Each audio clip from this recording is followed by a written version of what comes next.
Hello everyone. आज का हमारा क्लास 4 है यानी लेसन 4, जिसमें हम आज पढ़ेंगे कॉन्स्टेंट्स के बारे में। ठीक है, इसका मैंने फर्स्ट वीडियो में भी थोड़ा इंट्रोडक्शन दिया था, बट एक सेपरेट वीडियो में अलग से बना दे रहा हूँ ताकि अच्छे से आपको क्लियर हो जाए कॉन्स्टेंट्स के बारे में, इसके फिग्मा के। सो सबसे पहले जैसे मैंने यहाँ पे एक फ्रेम बना के रखी है। अगर आप बना के रखेंगे तो ठीक है, नहीं नहीं भी है तो अपन जैसे हमने हर बार करते हैं फ्रेम ड्रॉ कर लेंगे। एक कस्टमाइज भी कर सकते हैं, आप अपना भी बना मतलब प्रीसेट भी ले सकते हैं। देन हम एक ऑब्जेक्ट लेते हैं, इसके अंदर कोई भी दो तीन ऑब्जेक्ट्स ले लेते हैं। अगर आप ध्यान से देखेंगे तो किसी को भी सिलेक्ट करूंगा तो यहाँ पे मैं थोड़ा जूम कर लेता हूँ। यहाँ पे एक छोटे से डॉटेड लाइंस दिख रही है। ये कोई भी ऑब्जेक्ट सेलेक्ट करो, बाय डिफ़ॉल्ट ये लेफ्ट और टॉप से कनेक्टेड दिख रही है। ठीक है, तो हम किसी भी ऑब्जेक्ट को सिलेक्ट करते हैं और यहाँ पे देखते हैं हमारे राइट साइड में।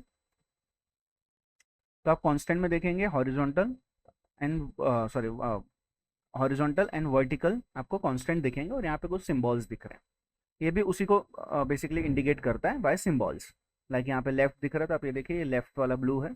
यहाँ पे टॉप है तो यहाँ पे ये टॉप है। अगर मैं इसको जैसे चेंज कर दूंगा राइट तो ये राइट वाला इंडिकेट करेगा, लेफ्ट करूंगा तो लेफ्ट, लेफ्ट राइट करूंगा तो दोनों इंडिकेट हो जाएंगे। ठीक है, तो अभी कैसे काम करते हैं हम देखते हैं। वैसे बॉटम के लिए भी है, बॉटम टॉप के लिए भी है। ठीक है, तब ये होता क्या है बेसिकली, कांस्टेंट मतलब होता है like parenting, parent child system होता है। पेरेंट चाइल्ड सिस्टम मतलब जहाँ पे पेरेंट जाएगा उसके हिसाब से, जिस हिसाब से कांस्टेंट लगा होगा चाइल्ड वैसा रिएक्ट करेगा। जैसे अभी के लिए अगर मैं इस ऑब्जेक्ट को पकड़ूँ, मैं बाकी का ऑब्जेक्ट डिलीट मार देता हूँ देखने के लिए। इस ऑब्जेक्ट को अगर मैं देखते हैं अपन, तो इसका कांस्टेंट है लेफ्ट और टॉप से कनेक्टेड। तो अगर मैं ये बड़ा करता हूँ, कुछ भी करता हूँ, या इसको राइट साइड खिसकाता हूँ तो इसमें कुछ भी नहीं होता। लेकिन जैसे ही मैं लेफ्ट की तरफ से इसको मूव करूंगा तो आप देखो उसके साथ साथ जाएगा, टॉप से करूंगा तो उसके साथ साथ जाएगा, बिकॉज ये कनेक्टेड है। ये चाइल्ड हमारा फ्रेम यानी हमारे पेरेंट हो गए, ऑब्जेक्ट मतलब हमारा चाइल्ड हो गया। ठीक है, तो हमारा चाइल्ड हमारे पेरेंट के साथ टॉप से एंड लेफ्ट तरफ से कनेक्टेड है। जैसे ही मैं इसको राइट कर देता हूँ अगर कांस्टेंट को, और तो अगर जैसे हमने लेफ्ट राइट किया तो आप देखो वो राइट की तरफ से रिएक्ट करने लग गया। अभी लेफ्ट में कोई इफेक्ट नहीं होगा, पहले लेफ्ट के साथ हो रहा था। अब अगर मैं लेफ्ट में कुछ भी मूवमेंट दूंगा तो इसको कुछ फर्क नहीं पड़ेगा। ठीक है, वैसे ही बॉटम के लिए भी है। अगर मैं बॉटम यहाँ से टॉप से बॉटम कर दूंगा तो हम पहले टॉप में इफेक्ट कर रहा था, टॉप में नहीं होगा। पहले बॉटम में नहीं हो रहा था, बॉटम के साथ कनेक्ट हो जाएगा। बेसिकली ये कनेक्शन का काम करता है, कौन से आपका कौन सा ऑब्जेक्ट किस एंगल में कनेक्टेड रहेगा। अब इसमें एक और ऑप्शन है लेफ्ट राइट। अब आप देखोगे तो लेफ्ट राइट और एक बॉटम से कनेक्टेड है। तो अभी आप लेफ्ट में इसको मूव करो तो भी वो इस मूव करेगा, या राइट में मूव करो तो राइट में, लेफ्ट में करेंगे तो लेफ्ट में। ठीक है, तो ये दोनों तरफ से कनेक्टेड है। बेसिकली ये काम आता है हमारे जब हम रिस्पॉन्सिव चीज़ें बनाते हैं ना, तब ये ज़्यादातर इफेक्टिव रहता है हमारे लिए।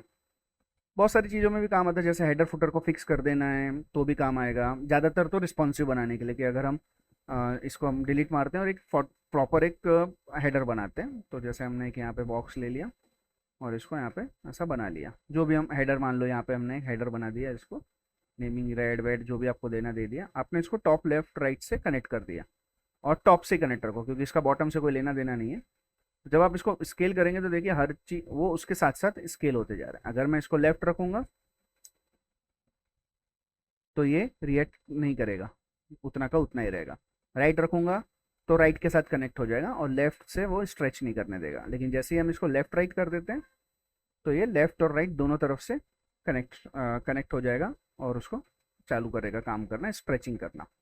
देन हम सेंटर रखते हैं, तो अब ये सेंटर से कनेक्टेड है, मतलब आप इसको कहीं से भी मूव करो वो सेंटर में ही रहेगा। आप इसको कितना भी बड़ा कर दो, जो साइज का सेंटर साइज होगा उसका फिक्स उतना ही रहेगा। और उसके बाद है कि स्केल भी है इसमें।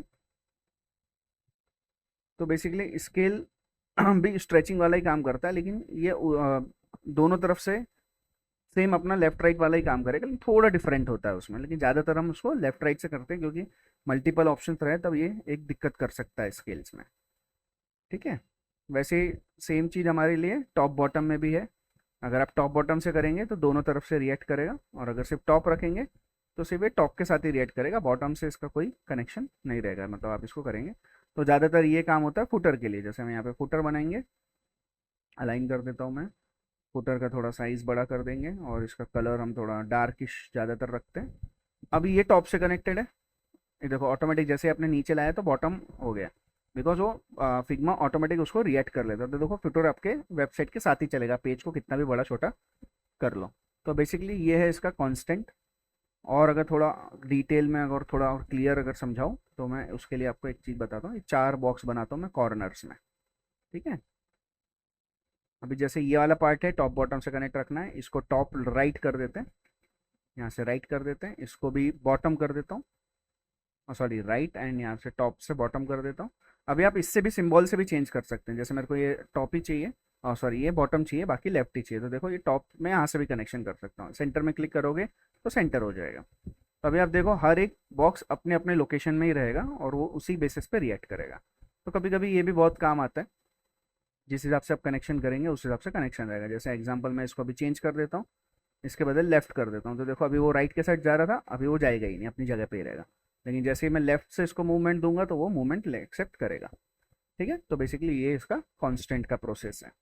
हम आगे भी देखेंगे धीरे धीरे, इसमें और इन्हांस हो जाएंगे, आप अच्छे से समझ जाएंगे तो बहुत अच्छे से हम इसमें काम कर सकते हैं।